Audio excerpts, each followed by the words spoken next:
প্রেমের পুষ্প পর্ব ১। বাড়িতে আজ সবার হাসি হাসি মুখ। আম্মু, বড় আম্মু সবাই রান্নাঘরে এটা সেটা রান্না করতে ব্যস্ত। আজ যে বাড়ির ২ ছেলে বাড়িতে পদার্পণ করছে। বড় চাচ্চুর ছেলে নিভ্রান ভাইয়া আর ছোট চাচ্চুর ছেলে শুভ্র ভাইয়া ২ জনই বিদেশ থেকে ডাক্তারি পড়ে একেবারে চলে আসছেন। আজ ৫ বছর পর তাদের আবার দেখব। কিন্তু ২ জনের কারো চেহারাই আমার মনে পড়ে না। শুধু এইটুকু মনে পড়ে শুভ্র ভাইয়া আমার জমশত্রু। তার সামনে থাকার ভয়ে সকাল থেকে রুমের দরজা আটকে বসে আছি। কেউ দরজায় কড়া নাড়লে পড়ছি বলে চালিয়ে দিচ্ছি। সবাই জানে আর ২ সপ্তাহ পর আমার এসএসসি পরীক্ষা। তাই এখন কেউ বিরক্ত করতে আসবে না। কিন্তু এতক্ষণ ঘরে বসে থেকে কি করব তাই ভাবছি। এখন একটা ফোন না থাকার বিরাট আফসোস হচ্ছে। আব্বুকে অনেকবার বলেছি যে ফোন কিনে দিতে। কিন্তু আমার আব্বু তো আব্বুই। তিনি খুবই স্ট্রিক্ট মানুষ। তিনি চান না নিজের সম্মানে বিন্দুমাত্র দাগ লাগুক। আর তার কথা হচ্ছে ফোন দিলেই নাকি আমরা নষ্ট হয়ে যাব, পড়ালেখা করব না। আপুকে ফোন কিনে দিয়েছিল ভার্সিটি উঠতে। সেখানে আমি মাত্র এসএসসি দিব। দরজায় কেউ অনবরত কড়া নাড়ছে আর ঢেকে চলেছে। সিরা আপু, দরজা খুলো, আমি ঢুকব। চলে এসেছে আমার চামচা ইভান, ছোট চাচ্চুর ছেলে। সবে ক্লাস 1-এ পড়ে। আমার নাম পুরোটা নাকি তার মুখে আসে না, তাই ইয়াসরা নামটাকে সে সিরা বলে চালিয়ে দেই। দরজাটা খুলে ওকে ভিতরে ঢুকিয়ে আবার বন্ধ করে দিলাম। ওর হাতে ছোট আম্মুর মোবাইল দেখেই নেচে উঠলাম। তার মানে এখন গেম খেলে সময় কাটানো যাবে। শুরু করে দিলাম ২ জন মিলে ছক্কা খেলা। মোবাইলে ছক্কা খেলতে তেমন মজা লাগে না। এইখানে একটু চুরিও করা যায় না। তবুও সময় কাটাতে খেলা শুরু করলাম। চোখের উপর রোদের আলো পড়ায় ঘুম ভাঙল আমার। কাল ইভান খেলা শেষ করেই চলে গিয়েছিল। দরজা বন্ধ করে আমিও আর কিছু না ভেবে ঘুমের প্রস্তুতি নিয়ে শুয়ে পড়লাম। জানালার গ্লাস বেদ করে তীব্র আলোর তেজ চোখে মুখে পড়ছে। ঘড়িতে তাকিয়ে দেখলাম সকাল ৫টা বাজে। তার মানে গোটা একদিন একরাত ঘুমিয়েছিলাম আমি। আর কিছু না ভেবে ওয়াশরুমে ঢুকে গেলাম। করে বের হয়ে নামাজ আদায় করে নিলাম। বাড়ির সবাই হয়তো নামাজ পড়ে আবার ঘুমিয়ে পড়েছে। আমার আর ঘুমাতে ইচ্ছে করল না। গুটি গুটি পায়ে রুম থেকে বের হলাম। ভাইয়ারা রাতেই এসেছেন মনে হয়।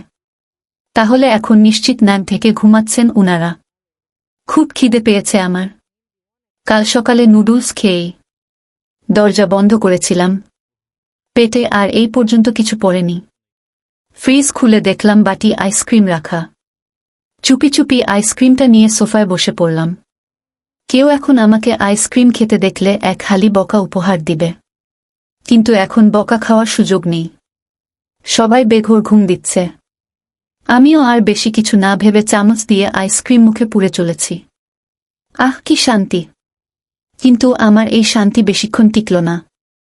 একটা অত্যাধিক সুন্দর যুবক ঘুম ঘুম চোখে, উস্কো খুস্কো চুলে ডাইনিং টেবিলের দিকে এগিয়ে যাচ্ছে। আমি এখনো তার দিকে তাকিয়ে আছি। এত সুন্দর একজন মানুষ কই থেকে আসলো? আহা!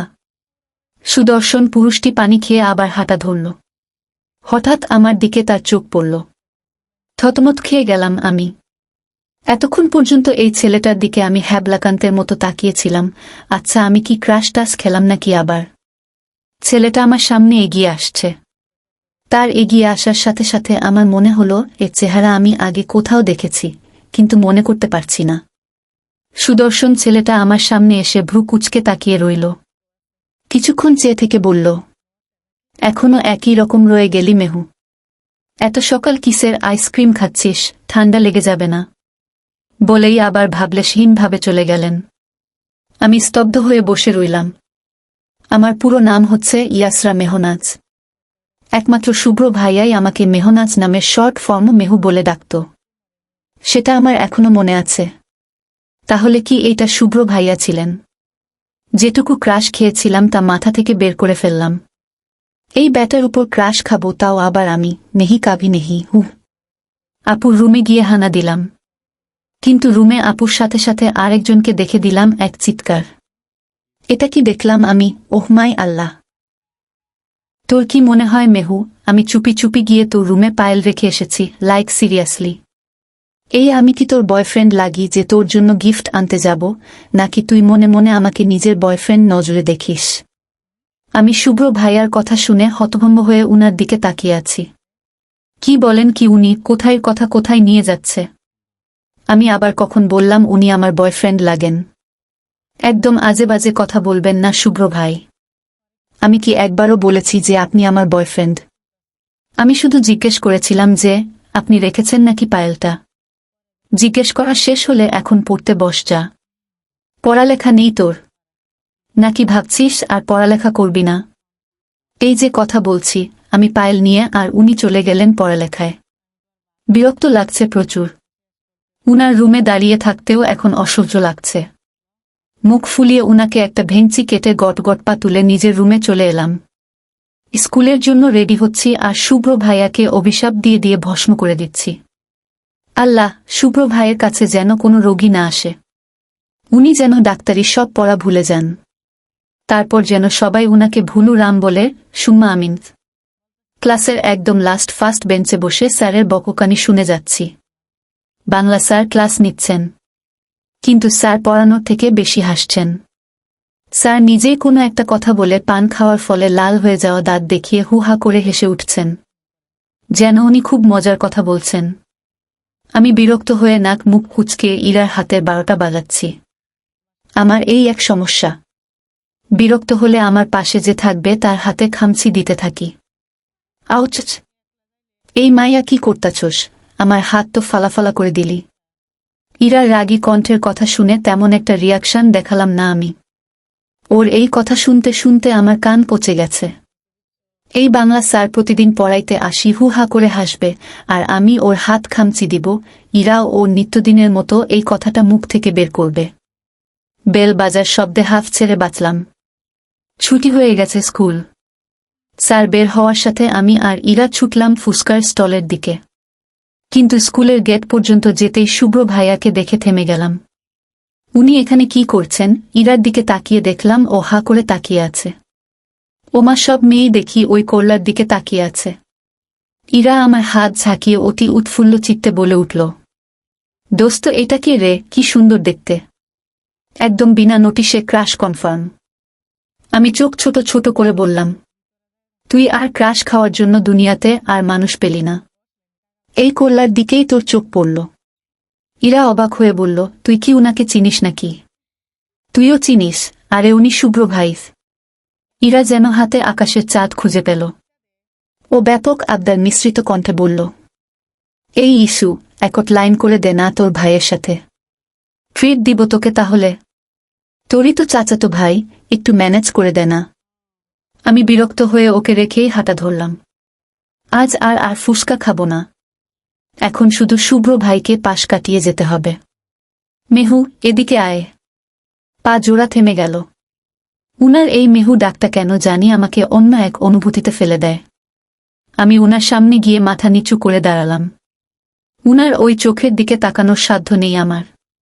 গাড়িতে উঠে বস। উনার কথা শুনে ঘোর থেকে বের হয়ে পড়লাম। উনার গাড়িতে উঠব আমি? না, জীবনেও না। উনার সাথে এক গাড়িতে করে যাওয়ার চেয়ে আমি সারাদিন এখানে বসে থাকাও শ্রেয়। গাড়িতে যেতে আমার এমনিতেই ভালো লাগে না। ওই জন্য আব্বুকে কোনোরকম বুঝিয়ে সুঝিয়ে বলেছি আমি রিকশায় করে যাব। সেখানে উনি বলছেন কিনা উনার গাড়িতে করে উনার সাথে যেতে। উনার সাথে গাড়িতে যাওয়া আর কোনো রোবটের সাথে যাওয়া একই কথা। কি হলো, উঠতে বলেছি না গাড়িতে? এতক্ষণ লাগে কেন? উনার ধমক শুনে ঈষৎ ভয় পেলাম। নিজের ভয়কে সাইডে রেখে একটু জোরাল কণ্ঠে বললাম, আমি আপনার সাথে যাব না শুভ্র ভাই। বলেই শুভ্র ভাইয়ের দিকে আর চোখে তাকালাম। উনি উনার বিখ্যাত ভ্রু কুঁচকে তাকিয়ে আছে আমার দিকে। আমি উনার দৃষ্টি উপেক্ষা করে খুব সূক্ষ্মভাবে ওই জায়গা থেকে প্রস্থান নেয়ার জন্য পা বাড়ালাম। কিন্তু আর যেতে পারলাম কই, উনি আমার ধরে আটকে দিলেন। রাগ হচ্ছে প্রচুর। আমি ভাইয়ার দিকে রাগী চোখে তাকিয়ে বললাম, ভাইয়া হাত ছাড়ুন। মানুষ দেখছে, আমাকে খারাপ বলবে তারা। শুভ্র ভাইয়া আমার কথায় তেমন একটা রিয়াক্ট দেখালেন না। বরং উনাকে দেখে আমার এখন মনে হচ্ছে উনি ব্যাপক রেগে আছে। আমার হাত ধরেই এক প্রকার গাড়ির সিটে ফেলে দিলেন। হাতে একটু ব্যথা পেলাম। উনার দিকে ছলছল চোখে তাকিয়ে আবার জানালার স্বচ্ছ কাচের বাহিরে দৃষ্টি নিবদ্ধ করলাম। উনি গাড়ি চালাচ্ছেন আর আমি এক দৃষ্টিতে বাইরের গাছপালার দিকে তাকিয়ে আছি। আগে আমি ভাবতাম গাড়ি চালালে বুঝি এই গাছপালাগুলো ও আমাদের সাথে যায়, তারাও বুঝি চলতে পারে। কিন্তু সায়েন্সের স্টুডেন্ট হওয়ায় এই ধারণাটার জন্য এখন নিজেরই হাসি পায়। হঠাৎ একটা বাইকের উপরে আপুকে দেখলাম। সামনে নিভ্রান ভাই আর পিছনে আপু। কি সুন্দর দুইজন হাসছে। আপু তার ভালোবাসার মানুষকে একদম নিজের করে পেয়ে যাবে হয়তো কয়দিন বাদে। আপু আর নিভ্রান ভাইয়ার বিয়ে আমাদের পরিবারের সবাই আগে থেকেই ঠিক করে রেখেছিল। কথা ছিল ভাইয়া আসলে আবার বিয়ে নিয়ে আলোচনা করা হবে। গাড়িটা থেমে গেল। আমি সামনের দিকে ঝুঁকে পড়তে পড়তে সামলিয়ে নিয়েছি নিজেকে। শুভ্র ভাইয়া আমার দিক থেকে কারের ডোর খুলে আবার হাত ধরে বের করে আনলেন। আচ্ছা, আজকে কি উনি লোকসম্মুখে আমার হাত ধরবেন নাকি শুধু? কেমন জানি অস্বস্তি হচ্ছে আমার। সামনের দিকে চোখ যেতেই দেখতে পেলাম একটা আইসক্রিম পার্লারে নিয়ে যাচ্ছেন আমায়। আচ্ছা, উনি কি আমাকে আইসক্রিম খাওয়াবেন? ঢুকতে না ঢুকতে কয়েকজন ছেলে মেয়ে এসে উনার উপর হামলে পড়ল। আমি অবাক হয়ে একবার একজনের দিকে তাকিয়ে আছি। এরা কারা? তো শুভ্র, আমাদের ভুলে টুলে গেলি নাকি? আমরা না বললে তো দেখা করতে আসতেই না শালা। একটা সুদর্শন ছেলে শুভ্র ভাইয়ার পিঠে চাপড় মেরে কথাটা বলল। আমি এক সাইডে দাঁড়িয়ে বোর হচ্ছি আর সবাইকে দেখে চলেছি। এতক্ষণ পর বুঝলাম এনারা সবাই শুভ্র ভাইয়ের ফ্রেন্ড সার্কেল। প্রচণ্ড অস্বস্তি লাগছে। উনি উনার ফ্রেন্ডদের সাথে দেখা করতে আসলে আমাকে সাথে করে নিয়ে আসলেন কেন? হুয়াই?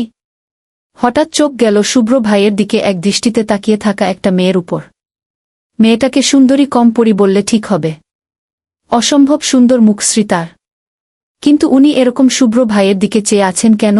ভালো টালো বাসেন নাকি আবার? এতক্ষণে আমার মতো অবলা বালিকার দিকে চোখ পড়ল সবার। সবাই শুভ্র ভাইয়ার দিকে প্রশ্নবোধক চিহ্ন ঝুলিয়ে তাকিয়ে আছে। শুভ্র ভাইয়া হালকা কেশে বলল, ও মেহু।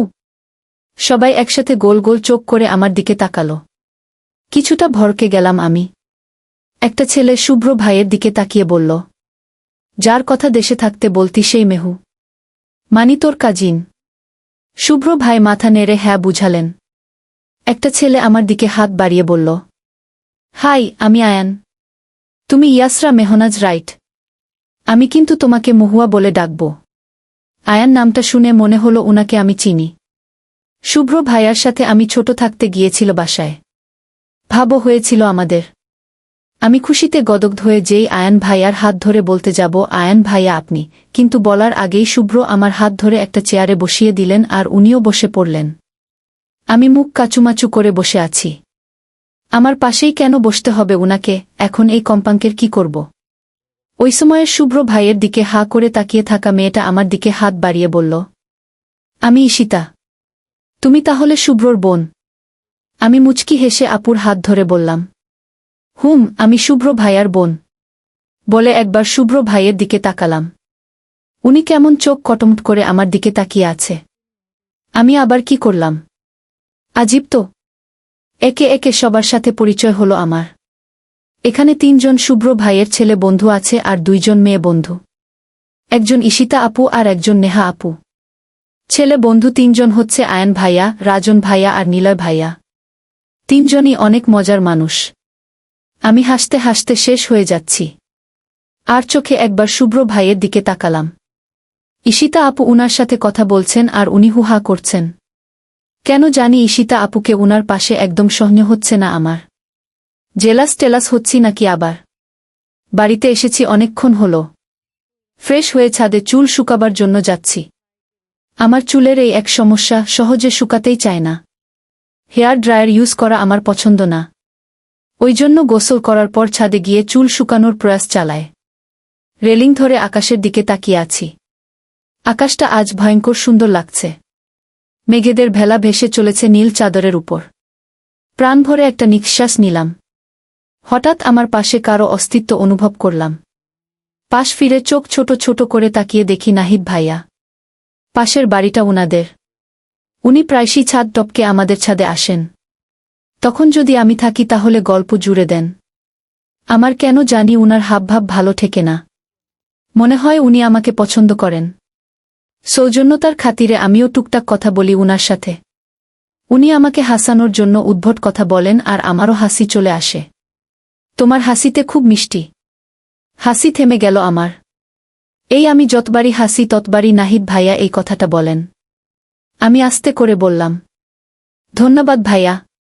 সামনের দিকে তাকাতেই চোখ পড়ল ছাদের দরজায় ঠেস দিয়ে রক্তচক্ষু নিয়ে দাঁড়িয়ে থাকা শুভ্র ভাইয়ের উপর। এইভাবে তাকিয়ে আছেন কেন উনি আমার দিকে? জেলাস হচ্ছেন নাকি? আমার মাথায় দুষ্টু বুদ্ধি চাপল উনাকে একটু বাজিয়ে দেখার জন্য। নাহিদ ভাইয়ার দিকে তাকিয়ে লাজুক হেসে বললাম, নাহিদ ভাই, কালকে দেখা হবে আবার, আজ তাহলে আসি। নাহিদ ভাইয়া বিপরীতে হেসে উনাদের ছাদে টপকে আমার দিকে তাকিয়ে হাত নেড়ে বাই বুঝালেন। আমিও লাজুক হেসে শুভ্র ভাইয়ের পাশ কাটিয়ে যাওয়ার জন্য উদ্যত হলাম। উনার রিয়াকশন দেখার জন্য আর চোখে একবার তাকালাম। হঠাৎ উনি তড়িৎ বেগে আমার হাত দেয়ালের সাথে চেপে ধরলেন। ঘটনার আকস্মিকতায় আমি হতভম্ব হয়ে উনার দিকে তাকিয়ে আছে। মুখ অসম্ভব লাল দেখাচ্ছে উনার। আচ্ছা, উনি কি মরিচ খেয়েছেন? আমার উদ্ভট চিন্তাধারা নিজের কাছে রেখে হাত ছাড়ানোর চেষ্টা করছি। উনি কি তাহলে বেশিই জেলাস, যেসব রাগ এখন আমার উপর দেখাচ্ছেন? কিন্তু আমি তো উনার শত্রু, উনি আমার জন্য জেলাস হতে যাবেন কোনো সুখে? শুভ্র ভাই, হাতটা ছাড়েন প্লিজ, লাগছে আমার। আমার কথায় উনার কোনো ভাবান্তর হল না। মনে হলো উনি ব্যাপক মুড নিয়েই আমার হাত চেপে ধরে আছেন। আমি উনাকে আরেকটু বাজিয়ে দেখার জন্য বললাম, ভাইয়া হাতটা ছাড়ুন না, নাহিদ ভাইয়া দেখলে খারাপ ভাববে। Just shut up. উনার চিৎকারে এই আমার প্রাণ ভোমরা বুঝি পালালো। আমি চোখ খিচে দাঁড়িয়ে আছি।